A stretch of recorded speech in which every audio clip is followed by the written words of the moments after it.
कुर्बान जाओ हजरत अब्दुल्ला के चेहरे पर कि जिस गली से गुजरते थे लोग हसरत से देखा करते थे, हसरत से लोग देखा करते थे, औरतें पर्दे से झांका करती थी, ये कौन है, ये कौन हसीन जा रहा है। इतने हुस्न से नवाजा था मेरे रब ने हजरत अब्दुल्ला को। अब जब हजरत अब्दुल्ला का सैयदा आमिना से निकाह हुआ, आमने सामने तशरीफ फरमाया, बहुत गौर से मेरी बात सुनिएगा। निकाह होकर के हजरत आमिना हजरत अब्दुल्ला के घर में आ गई। इधर हजरत आमिना बैठी है, इधर हजरत अब्दुल्ला बैठे।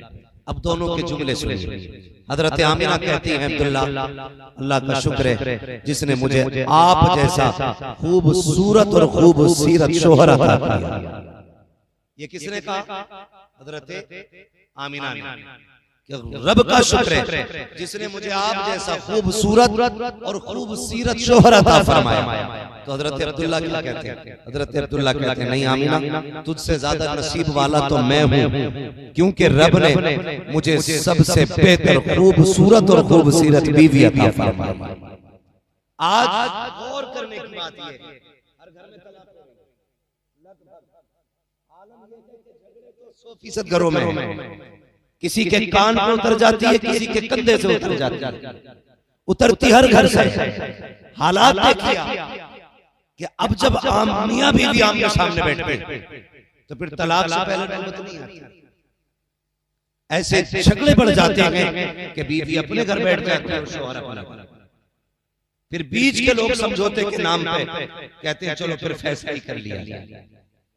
एक गुजारिश मेरी आपसे, खुदा के वास्ते, अगर आपकी बीवी के अंदर कोई कमी भी हो तो आप उसको नजरअंदाज कीजिए, कभी भी बराबरी मत करना। ये कभी मत कहिएगा कि तेरी औकात क्या है, तू कौन है, तेरी हैसियत क्या है। एक दूसरे की तारीफ करें, इससे घर चलते। हमारे घरों के हालात बिगड़ने लगे, उसकी वजह यह है कि इसके सबसे बड़े जिम्मेदार हैं सबसे पहले ये निकाह कराने वाले लोग, जो शादी के बीच में बिचौलिए कहलाते हैं। बिचौलिए इधर क्या बोलते हैं? बिचौलिए बोलते हैं। बिचौलिया जो 500 रुपए और एक जोड़े के खातिर किसी के भी घर में आग लगा देते हैं। ये रिश्ते कराना बड़ी अच्छी बात है, ये सवाब का काम है, लेकिन खुदारा इसमें झूठ ना बोले, झूठ बोल के किसी के घर को बर्बाद ना करें। होता क्या जब रिश्ते की बात आती है ना, लड़के वाले की तरफ पहले जाता है ये बिचौलिया, कहता अभी देख के आ रहा हूं, अभी लड़के के लिए ना मुंबई से 80,000 डाले अपने अब्बा के खाते में, 80,000 डाले अभी। और रिश्ता होते होते पता चलता है, जब इधर 80,000 की खबर है तो लड़की वाला भी कह देता है यार जब इतनी अच्छी कमाई है ना तो फिर ऐसा करो 5 लाख हमसे ले लो, 10 लाख में ये रिश्ता करा दो। इस तरह से फिर रिश्ते कराए जाते हैं। जब निकाह होकर वापस आता है तो पता चलता है कि इसकी कमाई 15,000 रुपए महीना। जब 15,000 रुपए महीना की बात होती है तो फिर झगड़े। लड़की वाले कहते हैं तुमने झूठ बोला था कि तुम्हारा बेटा 80,000 कमा रहा है, तो कहते हैं तूने भी तो झूठ बोला था 10 लाख देंगे, तूने भी तो 3 लाख दिए। फिर यहां से आपस में रिश्तों में इख्तिलाफात पैदा होते हैं, और जब ये इख्तिलाफात आगे बढ़ते हैं तो फिर ये इतने बढ़ जाया करते हैं कि नौबत तलाक पर आ जाया करती है। जिंदगी ऐसे न गुजारो कि घरों में झगड़े पैदा हो। अल्लाह ने तुम्हारे हिस्से में जिसको मुकर्रर किया है उसके साथ जिंदगी सुकून के साथ गुजारो। हजरत अब्दुल्ला की जिंदगी देखो, सैयदा आमिना की जिंदगी देखो। कहती है आमिना, कहती है अब्दुल्ला मैं बड़े नसीबों वाली हूँ, खुदा ने तेरे जैसा जवान मेरे मुकद्दर में लिखा है। हजरत अब्दुल्ला कहते हैं आमिना मैं तुझसे ज्यादा नसीबों वाला हूँ, मुझे तेरे जैसी शरीक हयात रब ने अता की है। अल्लाह अकबर। अभी कुछ माह गुजरे थे कि जिंदगी हंसी खुशी गुजर रही थी, चंद माह गुजरे थे। एक दिन हजरत अब्दुल्ला हजरत अब्दुल मुत्तलिब के पास आते हैं, कहते बाबा जान मैं भी परदेश जाना चाहता हूँ, मैं भी कुछ कमाना चाहता हूँ, आने वाला दौर ऐसा होगा मेरे घर में बच्चा होगा, उसकी भी ख्वाहिशें जरूरतें होंगी, इसलिए मैं परदेश जाना चाहता हूँ। जैसे इतनी बात हजरत अब्दुल्ला ने कही है, वालिद ने कहा बेटे मेरी तरफ से तो इजाजत है, अपनी अपनी बीवी हजरत आमिना से इजाजत ले लो।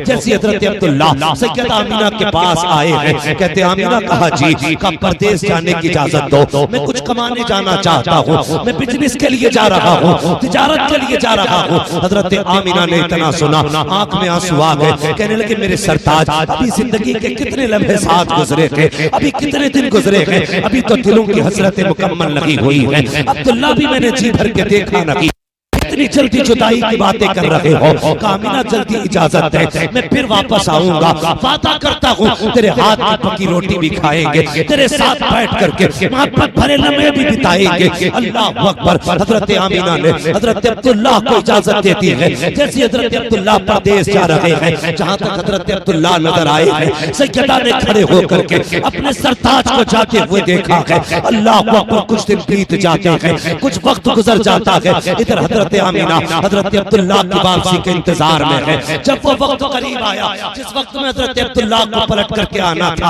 हजरत आमिना इंतजार कर रही है, वो दिन आने वाला था।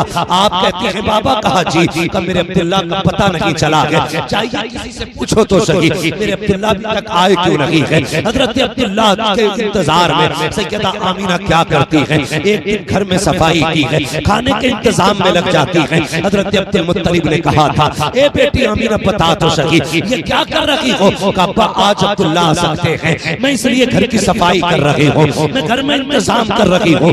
ये कह के हजरत आमिना ने कहा कि जरा पता तो कीजिए कब तक अब्दुल्ला आने वाले हैं। हजरत अब्दुल मुत्तलिब घर से निकले हैं, हरम शरीफ में पहुंचे हैं, अभी पूछना चाहते थे, इतने में एक शख्स दौड़ता हुआ आया, उसने कहा कि आप ही अब्दुल मुत्तलिब हो। कहा जी। का एक बड़ी बुरी खबर है। कहा क्या खबर लेके आए हो। कि अब्दुल्ला तुम्हारे बेटे हैं। कहा जी। का अब्दुल्ला वापस नहीं आएंगे। कहा किस लिए। का रास्ते में उनका इंतकाल हो गया है। इतना सुनना था। हजरत अब्दुल मुत्तलिब जमीन पे बैठ जाते हैं, अपने दिल को संभाल रहे हैं। आपके पास खुदा ने कई बेटे दिए थे, खुद को तो संभाल लेते हैं, लेकिन दिल कहता है अब्दुल मुत्तलिब जरा ये तो बताओ। आमिना पूछेंगी तो क्या जवाब दोगे।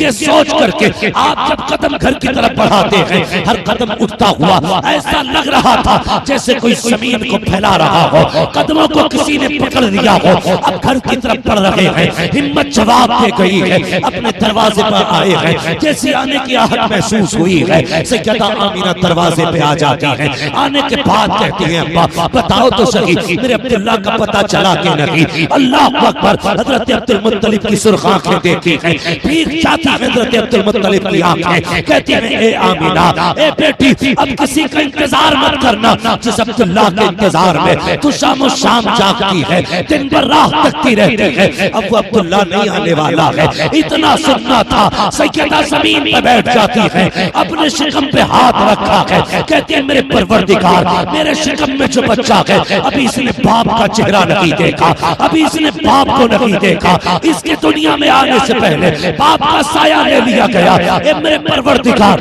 मेरा बच्चा पैदा होने से पहले यतीम हो गया है। जैसे इतना कहा आवाज आती है आमिना परेशान ना हो, हम तेरे बेटे को लावारिस नहीं रखेंगे, हम तेरे बेटे को कायनात का वारिस बना के दुनिया में पैदा फरमाए।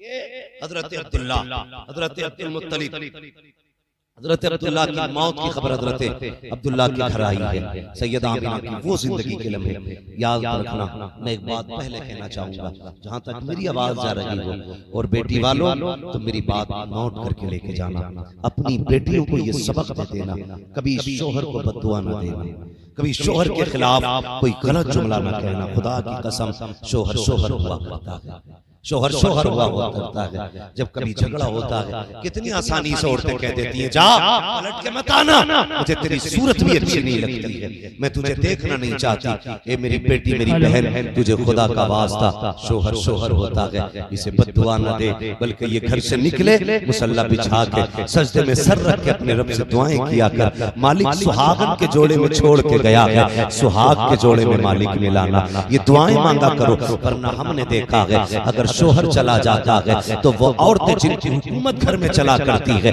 अगर 10 बेटों की माँ भी हो फिर भी शोहर के बाद उसकी कोई औकात नहीं रह जाती है। अगर शोहर इंतकाल कर जाता है तो माँ की हाथ की कलाई के सोने के कंगन तक बेटे उतार लेते हैं। हाँ हाँ, वो माँ जिसकी मर्जी से घर में एक वक्त का खाना जिसकी मर्जी के बगैर नहीं बनता, अगर उसका शोहर इंतकाल कर जाए तो कल यही बेटे अपने चूल्हों के लिए लड़ा करते हैं। वो माँ कल जिसकी मर्जी से खाना बनता था आज वो अपनी रोटी का इंतजार करती है, कोई बेटा रोटी दे करके जाए। हाँ हाँ, हम जानते हैं 4 बेटों को हमने एक माँ को रोटी देने के लिए लड़ते हुए देखा है।